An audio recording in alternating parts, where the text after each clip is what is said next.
of spirit already active in our life, in around and surround. కాబట్టి ఆ confidence ఉంది కాబట్టి నేను చెప్పాను, ఆల్రెడీ నేను ప్రేయర్ చేసేసాను, ఇంకా నేను ప్రేయర్ చేయను. చివరిగా ఒక మాట చెప్పాను, ఒక్కసారి ప్రార్థన చేయాలి, జవాబు వచ్చేవరకు కంటిన్యూగా విశ్వసిస్తూ ఉండాలి. It is a Christian life, it is a practical Christian life. కానీ మనం స్తోత్రం కంటిన్యూగా నమ్మము, కంటిన్యూగా ప్రేయర్ చేస్తాం. అలా చెప్పాలి. ఒక్కసారి మాత్రం నేను నమ్ముకున్నాం బ్రదర్, నేను నమ్ముకున్నాం బ్రదర్. నో నమ్ముకున్నాము కాదు, నమ్ముతా ఉన్నాం. ఒక్కసారి అందరు చెప్పండి, ఒక్కసారి ప్రార్థన, జవాబు వచ్చే వరకు విశ్వాసం. ప్రైజ్ లార్డ్ చెప్పాలి. విశ్వాసం అంటే ఏంటి? నమ్ముకున్నాం బ్రదర్. విశ్వాసం అంటే ఏంటి? పక్కన అడగండి, విశ్వాసం అంటే ఏంటి? ఆన్సర్ ఏం తెలుసా? నమ్ముకున్నాం బ్రదర్. స్తోత్రం. Continue believing in God's work, continue faith on God's work. Hallelujah చెప్పాలి. విశ్వాసం అన్న మాటకున్న ఏంటి అల్టిమేట్ ఆన్సర్ ఏం తెలుసా? దేవుడు లాగానే నేను నమ్ముతున్నా. గాడ్ కైండ్ ఆఫ్ ఫెయిత్ కాదు, గాడ్ కైండ్ ఆఫ్ దేవుని స్థాయిలో విశ్వాసం కాదు, దేవుడు లాగానే గాడ్ లైక్ ఫెయిత్. ఆమేన్ చెప్పాలి. ఇప్పుడు నిన్న కాల్ వచ్చింది, బ్రదర్ ఎవరైతే మెయిన్ పర్సన్ ఆర్గనైజ్ చేశారో వాళ్ళు రాలేదు కాబట్టి ఎవరైతే వాళ్ళ మాట విని వస్తామన్నారో వాళ్ళు రాలే. ఆమేన్ చెప్పాలి. తర్వాత స్తోత్రం, ఎవరైతే మాకు అగెయిన్స్ట్గా ఉన్నారో వాళ్ళందరూ మాకు తెలిసిపోయారు.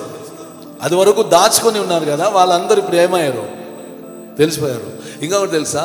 స్తోత్రం, ఎవరు ఇంత పెద్ద అగెయిన్స్ట్గా మీటింగ్ ఆర్గనైజ్ చేశారో వాళ్ళు 13 సంవత్సరంగా మెయింటెనెన్స్ బిల్ కట్టలేదంట. అర్థం అవుతుందా? నేరం మోపుచున్న వారి పైన నేరము వచ్చును గాక, అదే ప్రేయర్ చేశాం. హల్లెలూయా చెప్పాలి. నింద మోపిన వాళ్ళ పైన ఏమొచ్చును గాక? నింద వచ్చును గాక. స్తోత్రం. వాడు పదవి స్తోత్రం దేవుడు వేరే ఒకరికి ఇచ్చును గాక. ఇదే అక్కడ ప్రేయర్. హల్లెలూయా చెప్పాలి. అక్కడ ఈ క్వశ్చన్ అడగడానికి గ్యాదర్ చేశారు కదా, గ్యాదర్ అయ్యారు కదా. ఎవరు వీళ్ళకి అగెయిన్స్ట్గా? వాళ్ళకి అగెయిన్స్ట్గా స్తోత్రం గ్యాదర్ అయిన వాళ్ళే ఎనిమికి క్వశ్చన్ అడగడం మొదలైంది. రీజన్ ఏం తెలుసా? When we move in the realm of spirit, the realm of spirit move far us. Hallelujah చెప్పాలి.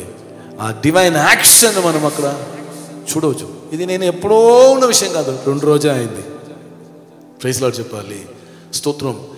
దేవదూతలు 2 రకంగా పరిచర్య చేస్తున్నారు. ఒకటి దేవుని ప్రజల కొరకు. ఎందుకు ఫస్ట్ దేవుని చెప్పలేదంటే స్తోత్రం ఫస్ట్ మమ్మల్నే స్తోత్రం ఫస్ట్ నమ్ముతాం, తర్వాత చెప్పాలి. దేవదూతలు దేవునికి ఆరాధన చేయడానికి కొరకే ఆరాధన కొరకే సృష్టించబడ్డారు. కానీ దేవుడు వాళ్ళ ఆరాధనలో ఇంట్రెస్ట్ చూపించాలి. ఎవరిని ఎక్కడ చూపించలే? దేవదూతల ఆరాధన దేవుడికి అంత ఇంట్రెస్ట్ లేదు. కానీ ఇశ్రాయేలుల యొక్క స్తుతుల మధ్యలో సింహాసనం పెట్టుచున్న దేవుడు అంట. ఆమేన్ చెప్పాలి. యాప్రాలు కూడా ఉన్నారు. లేలో చెప్పాలి. మనం ఇట్లా కొడుతున్నాం కదా, ప్రేమించు అట్లా కొడుతున్నాం కదా. ఈ ఆరాధనని నమ్మి వస్తున్నారు చూడండి. నిజంగా చెప్తున్నాను, పరలోకం కదులుతుంది. ఎప్పుడు తెలుసా? మీ యొక్క ఆరాధనలో. అలసిపోయి సోమేరి ఆరాధనకే కదులుచున్న దేవుడు కొంచెం ఉత్సాహం ఆరాధిస్తే ఎంత సంతోషంగా వస్తారు. హల్లెలూయా చెప్పాలి. టాలెంటే లేదు మనకి. ఒక మ్యాన్ ఆఫ్ గాడ్ ఉన్నారు, స్తోత్రం. టాలెంట్ అలా లేదు, అల్లా కృప అది కృప అని ఒక సాంగ్ ఉంది. అది భయంకర వైరల్ అయింది తమిళనాడు సైడ్లో, బెంగళూరు సైడ్లో. ఆయన ఎప్పుడో పాడారు. ఆ పాటకి ఒక 2-3 ఇయర్స్ ముందు భయంకర వైరల్ అయిపోయింది, ఫేమస్ అయిపోయారు. ఈ సూపర్ సింగర్ కాన్సర్ట్లల్లో ఆయన కూర్చోబెట్టేశారు. నిజం, స్తోత్రం. అంత ఫేమస్ చేసేసారు. స్తోత్రం. రీజన్ ఏమంటే టాలెంట్ కాదు, టాలెంట్ లేని వాళ్ళని కూడా దేవుడు లేవనెత్తారు.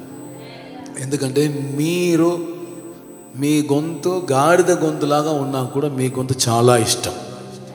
లేదా చెప్పాలి, నేను బిగినింగ్ రక్షణ పొందిన టైంలో సాంగ్ రాదు అసలు. నేను పాడుతున్నప్పుడు వేరేలాగా వినిపిస్తుంది. ఎందుకంటే స్క్రూ డ్రైవర్ పెట్టుకొని ఎవరో తిప్పుతున్నట్టు ఉంటుంది వాళ్ళకి. నా తమ్ముడు చెప్తారు, కొంతసేపు ఆపుతావా, ఆమె చెప్పాలి. అదే స్తోత్రం. ఆ వాయిస్ను కూడా ఇష్టపడికి వినే దేవుడు, ఆమె చెప్పాలి. ఓకే, ఏంజల్స్ ఫస్ట్ స్తోత్రం వాళ్ళు దేవునికి పరిచయం చేయడానికి వాళ్ళు సృష్టించబడ్డారు. రెండవది దేవుని ప్రజల కొరకు పరిచయం చేయడానికి సృష్టించబడ్డారు. హల్లెలూయా చెప్పాలి. ఒక చిన్న లిస్ట్ మాత్రం చెప్తాను. స్తోత్రం. చిన్న లిస్ట్ చెప్పడానికి మునుపు ఏంజల్స్లో angel of the Lord respectful person ఒకరు. తర్వాత ఏంజల్స్ వాళ్ళు ఇర్రెస్పెక్టెడ్ కాదు. స్తోత్రం. స్తోత్రం సెకండ్ లెవెల్ ఏంజల్స్. అందరూ చెప్పండి, ఏంజల్ ఆఫ్ ద లార్డ్, తర్వాత ఏంజల్స్ సెకండ్ లెవెల్ ఏంజల్స్. ఆమె చెప్పాలి. ఈ ఏంజల్ ఆఫ్ ద లార్డ్ దేవ దూత్, ఏంజల్ ఆఫ్ ద లార్డ్ ప్రభు యొక్క దూత. ఆ ఏంజల్ స్తోత్రం స్పెషల్ అకేషన్ కొరకు మాత్రమే వస్తారు. స్పెషల్ మెసేజ్ కొరకు వస్తారు. స్పెషల్ ఇన్ఫర్మేషన్ కొరకు వస్తారు. లేకపోతే స్పెషల్ గాడ్స్ యాక్షన్ కొరకు వస్తారు.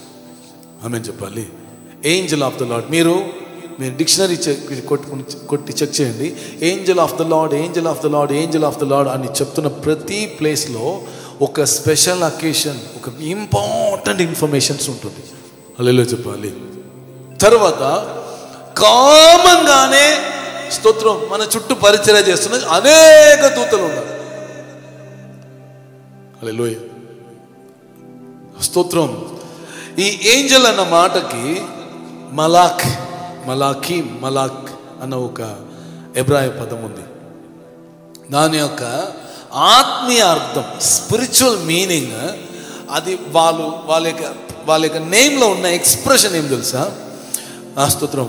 పరిశుద్ధాత్మ క్రియ ద్వారా నేను లెటర్ అన్నీ చెప్తే నాకు టైం వెళ్ళిపోతుంది కాబట్టి మలాక్ లేకపోతే మలాఖూత్ అన్న మాటకున్న ఎబ్రాయ మాటకున్న మీనింగ్, స్పిరిచువల్ మీనింగ్ లేకపోతే ఆ లెటర్లో ఉన్న ఎసెన్స్ ఏం తెలుసా? పరిశుద్ధాత్మ యొక్క క్రియ ద్వారా స్తోత్రం శిరస్సైన క్రీస్తు మూలముగా తండ్రి ఎదుట మనము నీతిమంతుడుగా నిలుపుట కొరకు మేకలతో వ్రేలాడి సిలువలో విమోక్షణం క్రియ చేసిన మన యేసయ్య. అలా చెప్పాలి. ఏంజల్ అంటే ఎవరు? మీడియేటర్. ఏంజల్ అంటే ఏంటి? ఎవరు? Mediator, messenger. అలా చెప్పాలి. ఈ కంప్లీట్ ఏంజలిక్ హర్డ్ ఎవరిని రీప్రజెంట్ చేస్తుంది? యేసయ్యనే స్తోత్రం రీప్రజెంట్ చేస్తుంది. ఈ హీబ్రూలో ఉన్న మెమ్ లామెత్ ఆలెఫ్ కాఫ్ వావ్ థావ్ అన్న స్తోత్రం అక్షరంని ఆత్మీయంగా డీకోడ్ చేస్తే, స్పిరిచువల్ డీకోడ్ చేస్తే పరిశుద్ధాత్మ యొక్క క్రియ ద్వారా శిరస్సైన క్రీస్తు మూలముగా తండ్రి అయిన దేవుని ముందు మమ్మల్ని నీతిమంతుడుగా నిలుపుట కొరకు మేకులతో వేలాడి సిలువ ద్వారా రక్షణ ఇచ్చేవాడు, విమోక్షణ క్రియ చేసేవాడు. Angel meaning mediator. ఏ ఏంజల్ ద్వారా స్తోత్రం ఏం జరగలేదంటే కంప్లీట్ రెడిమ్షన్ వర్క్ జరగలే, కానీ అన్ని దూతలు స్తోత్రం రెడిమ్షన్ వరకు కొరకే, సాల్వేషన్ కొరకే పరిచర్య చేస్తున్నారు. ఆ సాల్వేషన్ లో ఉన్న గ్రేటెస్ట్ వర్క్ చేసేది ఎవరు తెలుసా? నా యేసయ్య. అందుకొరకే ఆయన పేరు స్తోత్రం ఏంజల్ ఆఫ్ కవెనెంట్, నిబంధన దూత. హల్లెలూయా చెప్పాలి. అందుకొరకు యేసుప్రభు దూత కాదు, ఆయన చేస్తున్న పనిలో ప్రధానమైన పని స్తోత్రం ఫుల్నెస్ ఏంటి, complete the fullness of God's covenant.